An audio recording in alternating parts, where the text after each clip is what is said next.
Hello everyone, आज हम discuss करेंगे स्मॉल इंटेस्टाइन के बारे में डिटेल में कि स्मॉल इंटेस्टाइन कैसे फूड डाइजेस्ट करता है और साथ में देखेंगे लार्ज इंटेस्टाइन के बारे में। तो इस वीडियो को एंड तक जरूर देखें। Hello friends, welcome to my channel digital e school. Let's start. Next is the small intestine. अभी हमने स्टमक के बारे में देखा, अब आगे देखते हैं जो नेक्स्ट पार्ट होता है एलिमेंट्री कैनाल का, small intestine. Small intestine is a long tube about 7.5 meter in length. तो स्मॉल इंटेस्टाइन की होती है एक लॉन्ग ट्यूब होती है जिसकी लेंथ होती है 7.5 मीटर। मतलब ये स्मॉल इंटेस्टाइन से भी बड़ी ट्यूब होती है जिसकी लेंथ कितनी होती है 7.5 मीटर। मतलब ये कॉइल्ड में अरेंज होती है, जैसे आप फिगर में भी देख सकते हैं। तो ये होता है स्मॉल इंटेस्टाइन। अब ये बिल्कुल कॉइल्ड शेप में अरेंज्ड है, लेकिन अगर इसको खोलो तो इसकी लेंथ कितनी निकलती है 7.5 मीटर। मतलब लार्ज इंटेस्टाइन से भी बड़ी ट्यूब होती है। अब जो पार्शली डाइजेस्ट फूड है, स्टमक में क्या होता है कि फूड जो है पार्शली डाइजेस्ट हो जाता है। तो पार्शली डाइजेस्ट फूड जो है स्टमक के बाद कहाँ पे आता है, स्मॉल इंटेस्टाइन में, जहाँ पे ये कम्प्लीटली डाइजेस्ट हो जाता है। माउथ से फूड आया इसोफेगस में, इकोफेगस से स्टमक में, स्टमक से स्मॉल इंटेस्टाइन में। माउथ से आते वक्त स्टमक में वो स्लाइटली डाइजेस्ट होता है, स्टमक में वो पार्शली डाइजेस्ट हो जाता है, और स्टमक के बाद आता है स्मॉल इंटेस्टाइन में, वहाँ जहाँ पे ये कम्प्लीटली डाइजेस्ट हो जाता है फूड। लेकिन डाइजेस्ट कैसे होता है, कौन से डाइजेस्टिव जूसेस होते हैं? It receive secretion from liver, pancreas and its own wall. तो इनको सिक्रेशन कहाँ से मिलती है? लीवर से मिलती है, पैनक्रियास से मिलती है, और उसकी खुद की वॉल्स, स्मॉल इंटेस्टाइन की जो खुद की वॉल्स होती है वो भी डाइजेस्टिव जूसेस सिक्रेट करती हैं। लीवर और पैनक्रियास क्या होते हैं? ग्लैंड होते हैं। 3 ग्लैंड होते हैं एलिमेंट्री कैनाल के साथ। सलाइवरी ग्लैंड, जिसके बारे में ऑलरेडी हम डिस्कस कर चुके हैं। अब हम डिस्कस करेंगे लीवर और पैनक्रियास के बारे में। और जो स्मॉल इंटेस्टाइन की वॉल्स हैं वो खुद भी डाइजेस्टिव जूसेस सिक्रेट करती हैं। लीवर क्या होता है? ये होता है जो रेडिश ब्राउन कलर का होता है, बिल्कुल अपर पार्ट में राइट हैंड साइड पे होता है, रेडिश ब्राउन कलर का होता है। और ये होता है गॉल ब्लैडर। गॉल ब्लैडर का क्या रोल होता है वो भी देखते हैं। और उसकी स्टमक के बिल्कुल नीचे होता है पैनक्रियास, बिल्कुल क्रीमी कलर का होता है, लाइट क्रीमी कलर का होता है पैनक्रियास। लीवर और पैनक्रियास क्या होते हैं? ग्लैंड हो गए। तो लीवर कौन सा डाइजेस्टिव जूस सिक्रेट करता है? Bile juice. Liver secretes bile juice that is stored in sac called gall bladder. तो लीवर जो है वो सिक्रेट करता है बाइल जूस। वो कहाँ पे स्टोर होता है? गॉल ब्लैडर के अंदर। तो गॉल ब्लैडर के अंदर स्टोर होता है बाइल जूस जो लीवर सिक्रेट करता है। और जो पैनक्रियास है वो सिक्रेट करता है पैनक्रियाटिक जूस। तो पैनक्रियास कौन सा जूस सिक्रेट करता है? Pancreatic juice. और जो वॉल्स होती है स्मॉल इंटेस्टाइन की वो सिक्रेट करती है इंटेस्टाइनल जूस। लीवर सिक्रेट करता है बाइल जूस जो गॉल ब्लैडर में स्टोर होता है, पैनक्रियास सिक्रेट करते हैं पैनक्रियाटिक जूस, और जो वॉल्स होती है स्मॉल इंटेस्टाइन की वो सिक्रेट करती है इंटेस्टाइनल जूस। अब इन तीनों जूस का क्या रोल होता है, कैसे ये फूड को डाइजेस्ट करते हैं, देखते हैं आगे। अब हम देखते हैं digestion of food in small intestine. Small intestine में फूड डाइजेस्ट कैसे होता है। अब लीवर जो है वो क्या सिक्रेट करता है? Bile juice. बाइल जूस जो है बहुत इंपॉर्टेंट रोल प्ले करता है फैट्स को डाइजेस्ट करने में। वो क्या करता है कि फैट्स को ब्रेक डाउन कर देते हैं, कन्वर्ट करते हैं उसे टाइनी ड्रॉपलेट्स में। Bile juice converts fats into tiny droplets. उसको ब्रेक डाउन कर देता है टाइनी ड्रॉपलेट्स में, किसको? फैट्स को। उसके बाद जो पैनक्रियाटिक जूस होता है, पैनक्रियाटिक जूस कौन सिक्रेट करता है? पैनक्रियास। जो पैनक्रियाटिक जूस होता है वो उस फैट को फर्दर कंप्लीटली ब्रेक डाउन कर देता है फैटी एसिड में और ग्लाइसेरॉल में। बाइल जूस जो है फैट्स को पहले टाइनी ड्रॉपलेट्स में लेके आता है, उसके बाद जो पैनक्रियाटिक जूस होता है उसे कम्प्लीटली ब्रेक डाउन कर देता है फैटी एसिड्स और ग्लाइसेरॉल में। ठीक है, उसके बाद जो पैनक्रियाटिक जूस है ना, जो पैनक्रियास सिक्रेट करते हैं पैनक्रियाटिक जूस, वो कार्बोहाइड्रेट्स और प्रोटीन्स को भी सिंपलर फॉर्म में ले आते हैं। कंप्लीटली ब्रेक डाउन नहीं करते हैं बट इसको सिंपलर फॉर्म में ले आते हैं। किसको? कार्बोहाइड्रेट्स और प्रोटीन्स को। फैट्स को तो वो कंप्लीटली ब्रेक डाउन कर देते हैं, लेकिन कार्बोहाइड्रेट्स और प्रोटीन्स को सिंपलर फॉर्म में ले आते हैं। लेकिन उनको कंप्लीटली ब्रेक डाउन कौन करता है? इंटेस्टाइनल जूस, जो कि जो वॉल्स होती हैं स्मॉल इंटेस्टाइन की वो सिक्रेट करती है इंटेस्टाइनल जूस। उस कार्बोहाइड्रेट्स और प्रोटीन्स को वो कंप्लीटली ब्रेक डाउन कर देती है। कार्बोहाइड्रेट्स को ले आती है सिंपलर शुगर में, जिसे हम बोलते हैं ग्लूकोज, और प्रोटीन्स को वो ले आते हैं अमीनो एसिड्स में। तो जो हमारे तीनों कॉम्प्लेक्स फूड्स हैं, जो कॉम्प्लेक्स सब्सटेंसेस है, वो अब सब तीनों किस में आ गए? सिंपलर फॉर्म्स में। फैट्स, कार्बोहाइड्रेट्स, प्रोटीन, तीनों जो है सिंपलर फॉर्म्स में आ गए हैं। फैट जो है वो ब्रेक डाउन हो गए हैं फैटी एसिड्स में, कार्बोहाइड्रेट जो है वो आ गए हैं ग्लूकोज फॉर्म में, और प्रोटीन जो है वो ब्रेक डाउन हो चुके हैं अमीनो एसिड्स में। तो तीनों कॉम्प्लेक्स सब्सटेंसेस अब किस में आ गए हैं? वाटर सॉल्युबल फॉर्म में। Food is completely broken into water soluble substances such as fatty acid, glycerol, amino acid and glucose. Food is digestive. तो फूड जो है अब कम्प्लीटली जो है वाटर सॉल्युबल फॉर्म में आ चुके हैं। अब वाटर सॉल्युबल जो है हमारी बॉडी जो है उसको एब्जॉर्ब कर सकते हैं, हमारे सेल जो है उसको एब्जॉर्ब कर सकते हैं। तो वो जो है वाटर सॉल्युबल में आ चुके हैं तीनों। वाइटामिन और मिनरल्स मैंने आपको पहले ही बताया था कि वो हमारी बॉडी जो है ऐसे ही एब्जॉर्ब कर लेती है, लेकिन कार्बोहाइड्रेट्स, प्रोटीन्स और फैट्स को जो है सिंपलर फॉर्म में लाना पड़ता है। अभी तीनों सिंपलर फॉर्म में आ चुके हैं, तो फूड जो है वो कम्प्लीटली डाइजेस्ट हो गया है। अब इसको हमारी बॉडी एब्जॉर्ब कैसे करती है वो देखते हैं आगे। Next is absorption in the small intestine.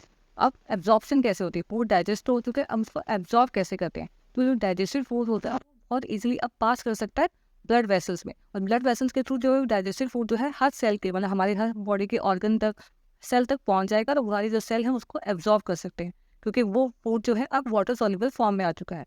Digested food can now pass into the blood vessels in the walls of the small intestine. This process is called absorption. तो इस प्रोसेस को हम क्या बोलते हैं? एब्जॉर्प्शन। जो डाइजेस्टेड फूड है अब वो जो है ब्लड वेसल में बहुत इजीली पास कर सकता है। जो स्मॉल इंटेस्टाइन की वॉल्स में है डाइजेस्टेड फूड वो जो है बहुत इजीली जो है कहाँ पास कर सकता है? ब्लड वेसल्स में। तो इस प्रोसेस को हम बोलते हैं एब्जॉर्प्शन। लेकिन कैसे पास होगा? पास कैसे होगा?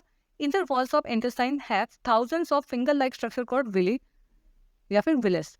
तो क्या होता है, जो इनर वॉल्स हैं इंटेस्टाइन के, स्मॉल इंटेस्टाइन के जो इनर वॉल्स हैं ना, वहाँ पे ना फिंगर लाइक स्ट्रक्चर, बहुत सारे thousands of finger like structures होते हैं जिनको हम बोलते हैं विली। अगर सिंगुलर की बात करें तो विलस बोलते हैं, अगर एक से ज़्यादा की बात करें तो विली बोलते हैं। तो इसे फिंगर लाइक स्ट्रक्चर बोलते हैं। जैसे आप फिगर में देख सकते हैं इस तरह का जो है एक फिंगर लाइक जो है ना ये वाले स्ट्रक्चर्स होते हैं जिसको हम बोलते हैं विली। ये जो पूरी लेयर है, ये क्या है? पूरी लेयर है विली की। और अगर माइक्रोस्कोप से देखेंगे तो विली जो है ऐसा लगता है, विलस। अगर सिंगुलर की बात करें तो विलस बोलते हैं, तो कुछ इस तरह का लगता है। तो ये क्या होते हैं कि फिंगर लाइक स्ट्रक्चर्स होते हैं स्मॉल इंटेस्टाइन की वॉल्स में, इनर साइड में बहुत सारे थाउजेंड्स ऑफ होते हैं। अब ये जो विलस है ना, विली है, ये क्या करता है? ये ना सरफेस एरिया बढ़ा देता है। इसका रोल क्या होता है कि सरफेस एरिया बढ़ा देता है, जिससे कि जो फूड है वो बहुत इजीली एब्जॉर्ब हो सके और रैपिडली हो सके, जल्दी हो सके और बहुत ईजिली हो सके। तो ये सरफेस एरिया को बढ़ा देता है विली। उसके बाद जो विलस होता है ना, मतलब अगर सिंगुलर की बात करें विलस, तो हर विलस जो है ना उसके साथ ना एक नेटवर्क होता है थिन और स्मॉल ब्लड वेसल्स का। जो ब्लड वेसल्स होती हैं वो थिन होती हैं, स्मॉल होती हैं। तो उसके साथ हर विलस के साथ ना एक नेटवर्क होता है ब्लड वेसल्स का।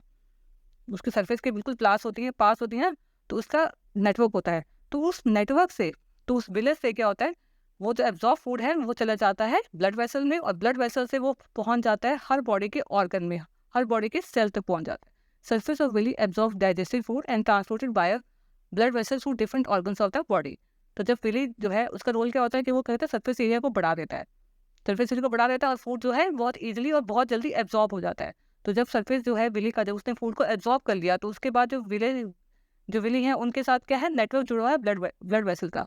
तो जो एब्जॉर्ब फूड है वो वहाँ से चला जाता है ब्लड वेसल में, और ब्लड वेसल से वो पहुँच जाता है हर बॉडी के ऑर्गन में। ऑर्गन में पहुंचने के बाद वो हर सेल तक पहुंच जाता है। पहले वो ऑर्गन तक पहुंचता है, फिर ऑर्गन से वो हर सेल तक जो है वो जो एब्जॉर्ब फूड है वो पहुंच जाता है। Absorb nutrients utilized by the body is called assimilation. तो जब वो न्यूट्रिएंट्स पहुंच चुके हैं सेल के बाद, और वो जो डाइजेस्टेड फूड क्या है, न्यूट्रिएंट्स ही है ना, वो जो कार्बोहाइड्रेट्स, प्रोटीन्स और फैट्स को हमने ब्रेक डाउन किया है, तो वो न्यूट्रिएंट्स ही है। तो जो एब्जॉर्ब न्यूट्रिएंट्स जो है जब हर सेल के पास पहुंच जाते हैं, बॉडी तक पहुंच जाते हैं, और जो बॉडी उसको एब्जॉर्ब कर लेती है, उस प्रोसेस को हम क्या बोलते हैं? एसिमिलेशन। उस प्रोसेस को क्या बोलते हैं? एसिमिलेशन। तो जब वो एब्जॉर्ब फूड सेल्स के पास पहुंच जाता है, तो उसके बाद क्या होता है, जो ग्लूकोज होते हैं वो ब्रेक डाउन हो जाते हैं। ब्रेक डाउन कैसे होते हैं? ऑक्सीजन की हेल्प से। ग्लूकोज जो कार्बोहाइड्रेट जो पहुंचे हैं उसके पास ब्रेक डाउन होकर ग्लूकोज की फॉर्म में, तो ग्लूकोज जो है वो फर्दर ब्रेक डाउन हो जाता है ऑक्सीजन की हेल्प से कार्बन डाइऑक्साइड और वाटर में। ठीक है, तो ऐसे होता है फूड एब्जॉर्ब। क्या हुआ, जब फूड डाइजेस्ट हो गया, मतलब कार्बोहाइड्रेट, प्रोटीन, फैट जो है ब्रेक डाउन हो चुके हैं फैटी एसिड में, अमीनो एसिड में, ग्लूकोज में, उसके बाद डाइजेस्टेड फूड जो है अब वाटर सॉल्युबल फॉर्म में आ चुका है, तो वो बहुत इजीली अब ट्रांसपोर्ट हो सकता है ब्लड वेसल से, और ब्लड वेसल से हर ऑर्गन तक पहुंच सकता है। तो वो कैसे जाता है कि स्मॉल इंटेस्टाइन के इनर साइड पे क्या होती है, फिंगर लाइक स्ट्रक्चर्स होते हैं बहुत थाउजेंड से, उसको हम बोलते हैं विली, और सिंगुलर को बोलते हैं विलिस। तो वहाँ वो विली क्या करता है कि सरफेस एरिया को बढ़ा देता है कि फूड जो है बहुत जल्दी, डाइजेस्टिव फूड जो है बहुत इजीली और बहुत जल्दी एब्जॉर्ब हो सके। तो हर विलेज के पास क्या होता है, नेटवर्क होता है ब्लड वेसल्स का। हर विलेज के पास एक नेटवर्क होता है ब्लड वेसल्स का। तो जब विली का सरफेस फूड को एब्जॉर्ब कर लेता है, तो वो एब्जॉर्ब फूड जो है वो ब्लड वेसल के थ्रू पूरे बॉडी के ऑर्गन तक पहुंच जाता है, और ऑर्गन से पूरे सेल तक पहुंच जाता है। तो जब न्यूट्रिएंट्स एब्जॉर्ब हो जाते हैं हमारी बॉडी से, उसको हम बोलते हैं एसिमिलेशन। उसके बाद जब सेल्स तक पहुंच गया एब्जॉर्ब फूड, तो वो जो है ऑक्सीजन की हेल्प से जो ग्लूकोज होता है वो ब्रेक डाउन हो जाता है कार्बन डाइऑक्साइड और वाटर में। तो इस तरह से जो है फूड एब्जॉर्ब होता है।